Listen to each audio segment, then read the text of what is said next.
Assalamualaikum warahmatullahi wabarakatuh. Perkenalkan, nama saya Nurul Muhlisa Umar, mahasiswa dari Institut Agama Islam Negeri Palopo, Program Studi Pendidikan Islam Anak Usia Dini, semester 5.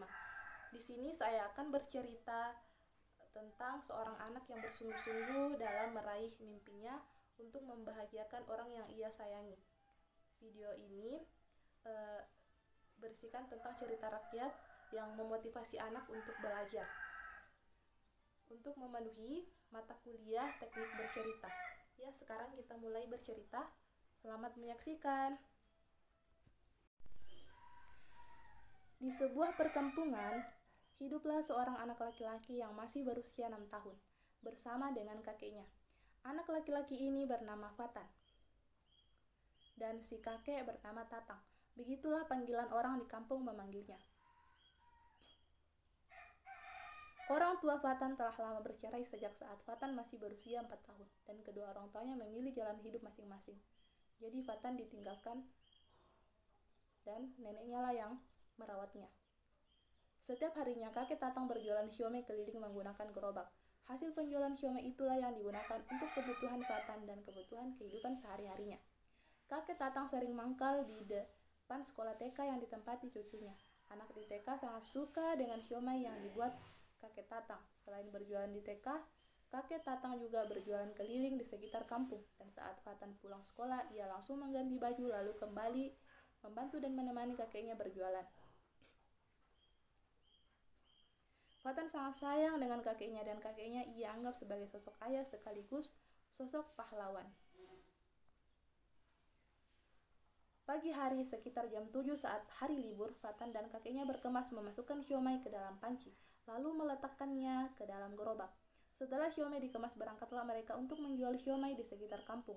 Saat di perjalanan, kakek Tatang terlihat sangat kelelahan karena cuaca matahari pada saat itu sangat terik dan panas.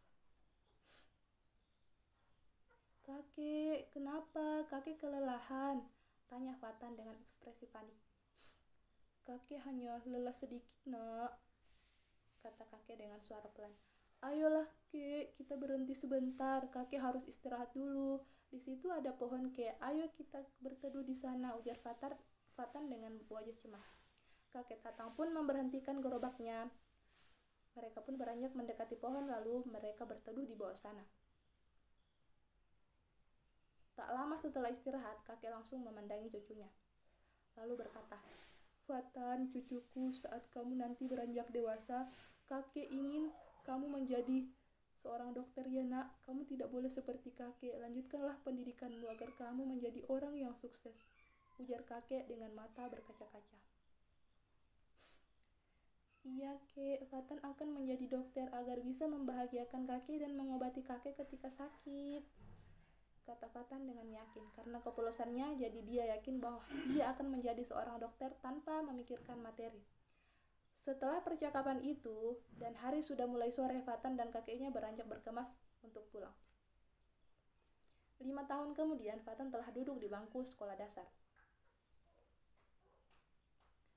Ia menjadi anak yang pintar dan selalu mendapatkan ranking pertama.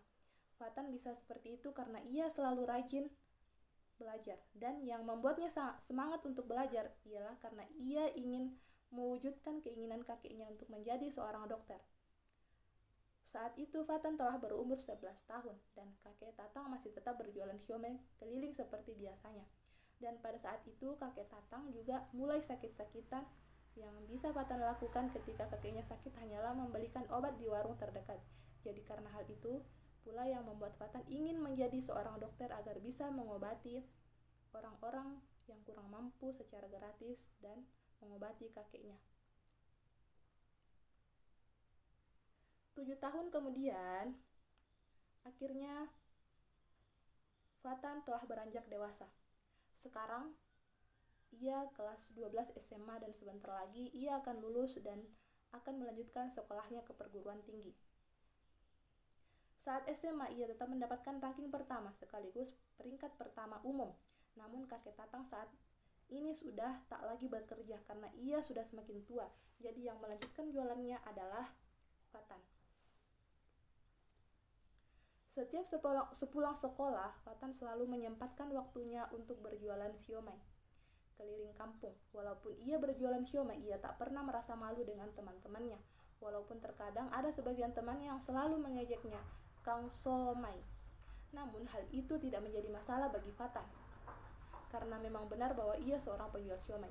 Suatu hari ada pengumuman di sekolah bahwa telah terbuka pendaftaran jalur SMPTN. Pada saat itu Fatan langsung mendaftarkan diri lewat jalur tersebut dan memilih jurusan kedokteran.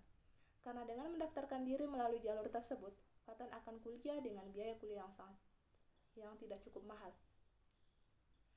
Sebulan kemudian, keluarlah pengumuman bahwa Fatan telah lulus dan diterima di universitas ternama.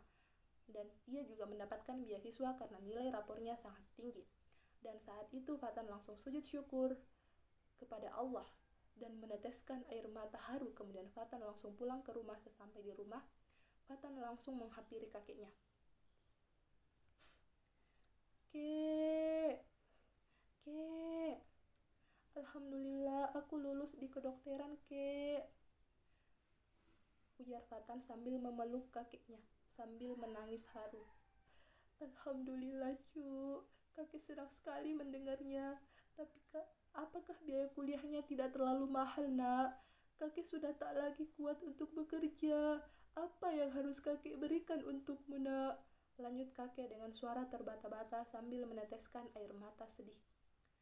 Tenang, kek, kakek tak perlu khawatir dengan biaya kuliah, karena cucumu ini telah mendapatkan beasiswa, kek, sambung Fatan dengan suara lembut. Terima kasih ya Allah, Engkau telah mempermudah jalan cucuku untuk meraih mimpinya, kata kakek sambil memeluk erat cucunya dan menangis terharu. Setelah percakapan itu, akhirnya Fatan menjadi lebih giat dalam belajar agar bisa menyelesaikan perkuliahannya dan kelak bisa menjadi seorang dokter demi membahagiakan kakek yang paling ia sayangi. Jadi, pesan dalam cerita ini ialah, pesan dari cerita saya yaitu, jika Tuhan berkehendak, maka tidak ada yang tidak mungkin. Apabila kita bersungguh-sungguh dalam mencapai tujuan, maka akan berhasil. Apalagi dengan tujuan untuk membahagiakan orang tua. Itulah cerita saya. Sekian. Wassalamualaikum warahmatullahi wabarakatuh.